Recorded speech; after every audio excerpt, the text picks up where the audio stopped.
Okay, students, you have remind us the previous lesson. What was the previous lesson? Ryan, can you remind us the previous lesson, please? Okay. Yeah, our previous lesson was about languages of the world. There are more than 6,000 languages in the world. 3, 2, 1, 0. Can you tell me major language of the world? Major language of the world. Russia, okay. Spanish, Russian, English, okay. Mandarin,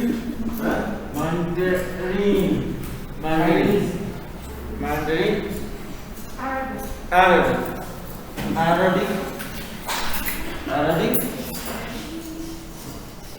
okay. Yes. What did you say? French.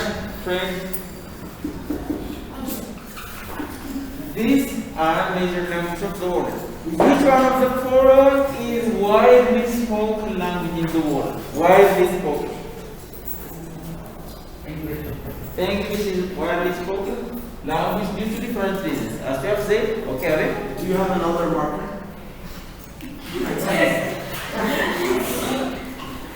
Okay. English is English is a widely spoken language due to different reasons. What is the reason? What are the reasons for English to be a widely spoken language around the world?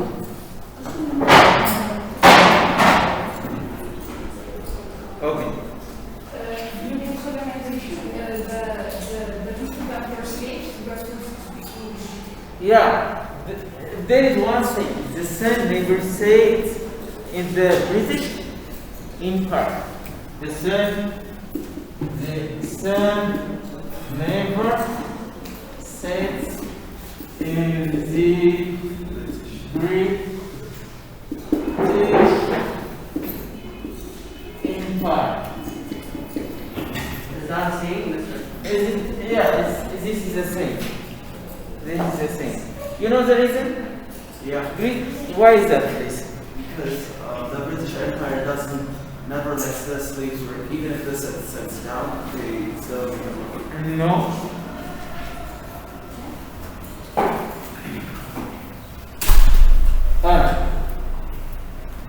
The reason is the Great Britain has different colonies in different parts of the world. Almost half of Africa was a colony of the Great Britain. Australia, Northern America, Canada, as well as the United States. These were under the colony of Britain. So you think that the sun sets in England, but in the other part of the Great Britain Empire, the sun doesn't set. It's rosy, maybe. So due to this, they say the sun never set in the British Empire. This is one of the reasons to be English language the most widely spoken language around the world. Are you together, students? Yeah. Okay. The other language is French. French also is due to the same reason. It's because of colonization, trade activity, and other reasons. Arabic is a Muslim language, actually. It's language of religion, as well as the Arabs were able to capture different lands around Middle East, and the Northern Africa. Attention over there.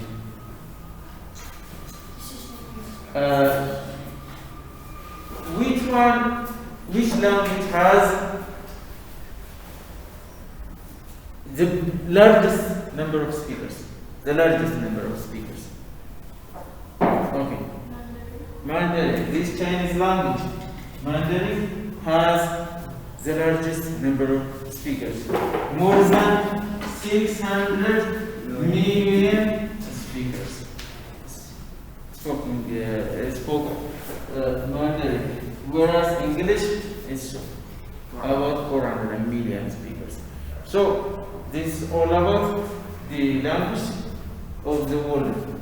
We have also discussed another topic, right? We have started another topic, and Yeah. okay. Greek. The ancient Greece civilization, Greece. The ancient Greece civilization. This civilization was considered as a birthplace of the ancient. Yes. The birthplace of the Western. Sorry. The Western civilization. The birthplace of the Western civilization. And also we have mentioned different findings and achievements and contributions to the world that the Greeks contributed to the world. Can you name them or mention them, please? The Pythagoras theorem. Okay, in mathematics they contributed many things. One of the examples as Abel said Pythagoras theorem. In medicine, Hippocrates, he was considered as a father of medicine. Okay? Philosophy. Can you mention some of the philosophers?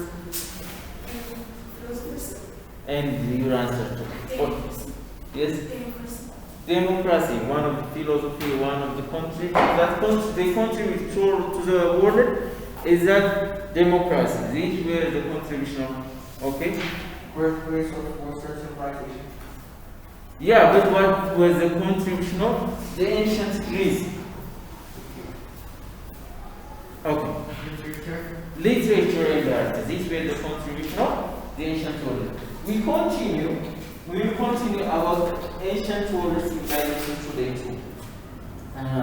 We will cover ancient Rome, ancient China, Persia, and the Inca Empire. We will see this for topic today. The first one is Rome, ancient Rome. Okay, do you have some prior knowledge or some prior idea about Rome? Okay. And the Roman Empire. The Roman Empire. Okay, we will cover about the Roman Empire. It was empire. The Roman Empire was one of the most successful empire in the world. It was one of the most successful empires in the world. They were able to control most of Europe and also a part of Northern Africa.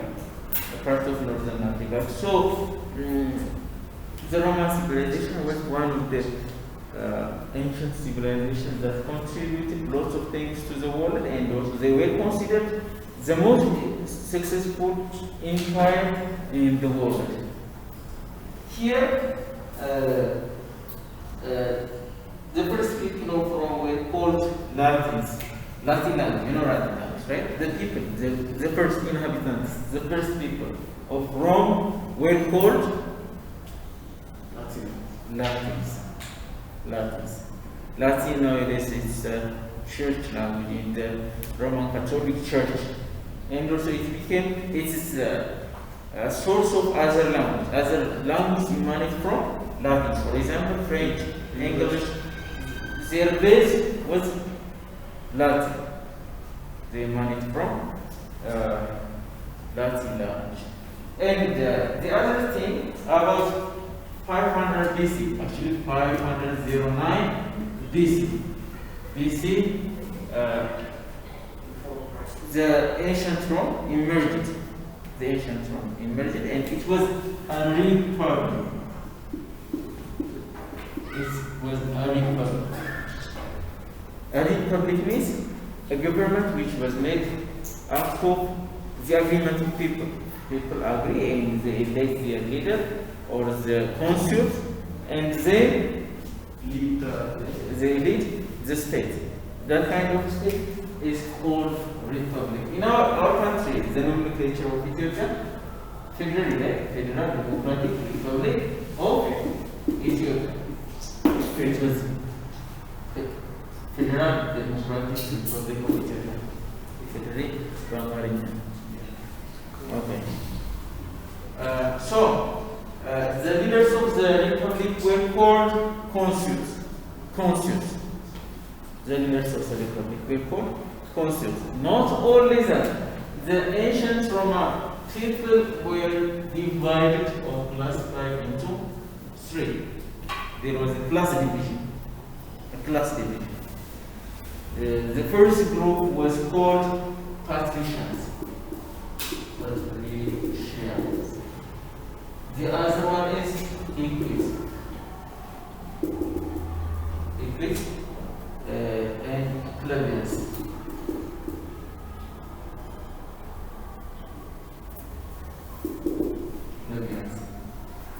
These were the three classes of the ancient civilizations.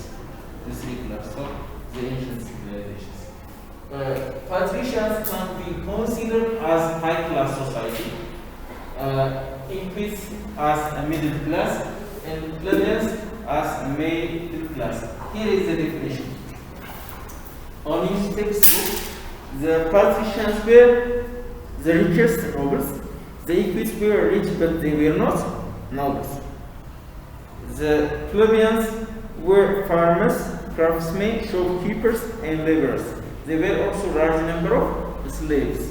So, low-class people like slaves and craftsmen, they were plebeians. Equites, they are rich, but they are not noble. Noble. It means that they are not from the royal family. They are not from the higher class people in the politics, in government. Rather, they possess a big land maybe, but they are not from the nobility. By 270 BC, Rome, you guys, I will let you out. By 270 BC, Rome was able to control the whole Italy. So, after some time, they changed themselves to empire.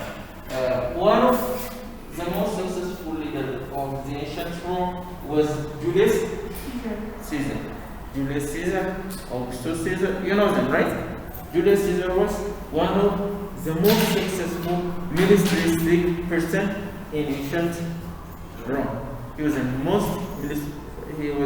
militaristic person, and he was able to capture the whole Italy. After some time, Rome became empire. By 27 BC, Rome became empire, and they were able to control lands out of Italy, other parts of Europe and Africa. So this was the most successful ancient civilization so far, after Greece maybe. They contributed many things to the world. Among the contributions that they contributed is that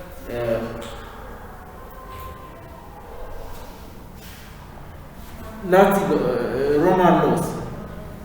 Most of countries of the world, in Europe too, they copy or they customize in a way that is good for them, or adapted the laws of the ancient Rome. Architecture, road construction, Latin alphabet, and the Latin language are some of the heritage of the ancient Roman Empire. So these were the contributions that they contributed to the world. Any question, unclear idea, or something that you want to share for the class, please, if you have, you are welcome. about Rome before I proceed to the next. What did they contribute? Okay, anybody who want to share, tell me what they contribute to the world. Okay. Art, Latin alphabet, for example. Latin alphabet, this ABCD, was the contribution of the ancient Rome. Even different buildings in the Romanic, in the ancient Rome, this were the contribution of the. Yes? I go like that. Well, I'm to the rescue.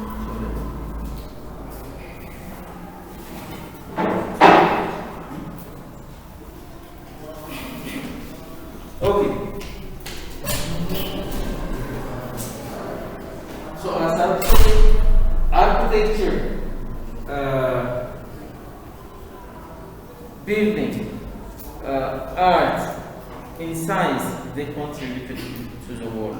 So their contribution was not small. It was great. The next civilization that we are going to see is the civilization in the Far East, China.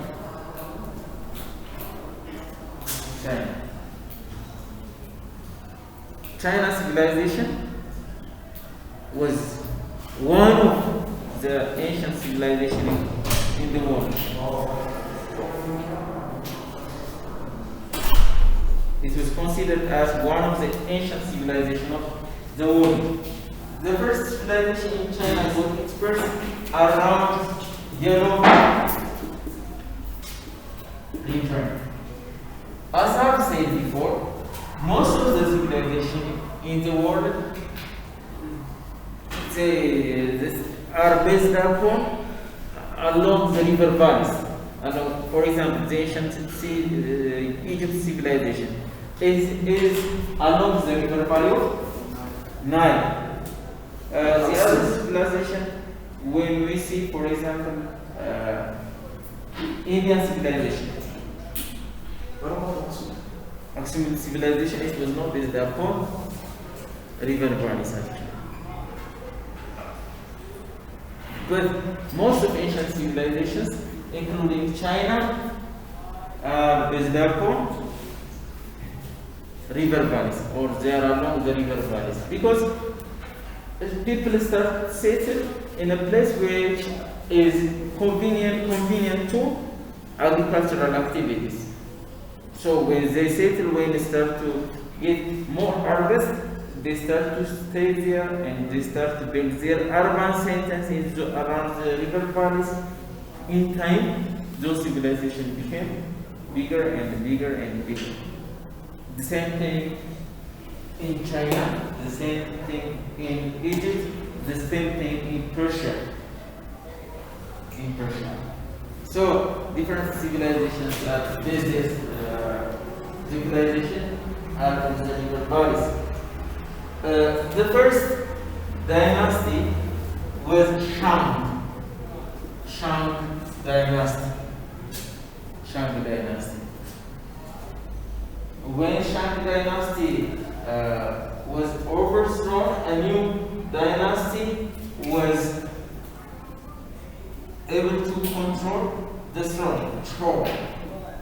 Zhou dynasty. Zhou. Yeah. How do you spell it? C-H-O-U. Zhou dynasty. They contributed many things. Among the things that they contribute is logo, graphic. It's a pictorial writing system. And you know, the Chinese writing system is very different from that of because alphabets and Latin alphabets, right? It's more of picture, right? Logographic was the achievement of the ancient China, and also they were great warriors, and they used bronze materials which are made up of bronze, like dagger, like spears. These were all were made up of bronze. So they were great bronze makers. And the other thing, when Shang dynasty was overthrown, they started to exercise a new system, a new economic system called feudalism. Feudalism. Can you guess what feudalism means? Can you guess?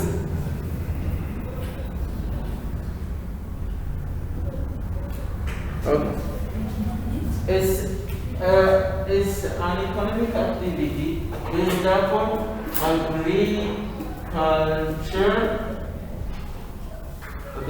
agriculture, which is characterized by nobilities or land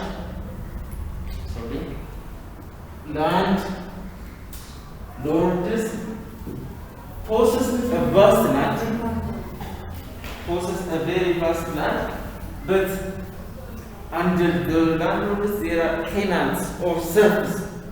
Serfs means people who are tilled for them, and they give a portion of their harvest to the landlords.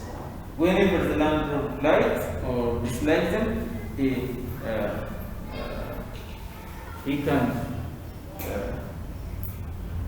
fire them from his land, or he can chase them away from his land. So this was one of the economic activities during Chou dynasty. But what makes it different is that even though the system was built, there was economic growth during this time. Economic growth during this time.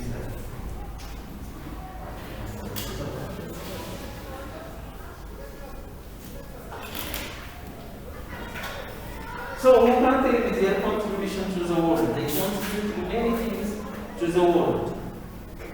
Regarding philosophy, they contribute to many things. Regarding architecture, regarding construction, they contribute to many things. In the China logo, we have a Khaled? In mathematics. In mathematics. In mathematics. So, in mathematics, they contributed many things. Okay? Silk was for the first time invented in China. So, yes? Art, martial arts, for example, it's a part of art. Okay. Population? No. Okay. The Great War of China, right? Great War of China. Rice is not. It's not produced in China for the first time actually. That's India too. And for example, philosophy, Confucianism. There was a person called Confucius. Based on his teachings, they start to. It's not a religion, but a philosophy people started to follow him. So that philosophy was called Confucianism. In Great Wall China, gunpowder, for example. Gunpowder.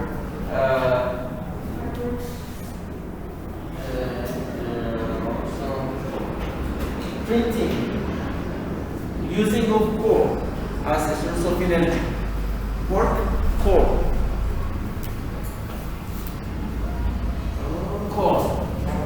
Using of coal as a source of energy were the achievements of the ancient China. Are you together, students? Yes. Okay. Any other? Do you have questions, please? Question? The other civilization that we are going to see is Persia. Persia.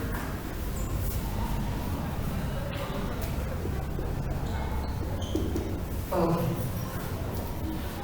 Can you please say something if you have prior idea about Persia?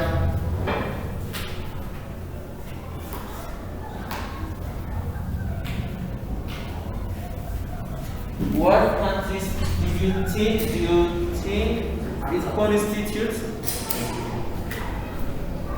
Right? Okay, we'll continue next time.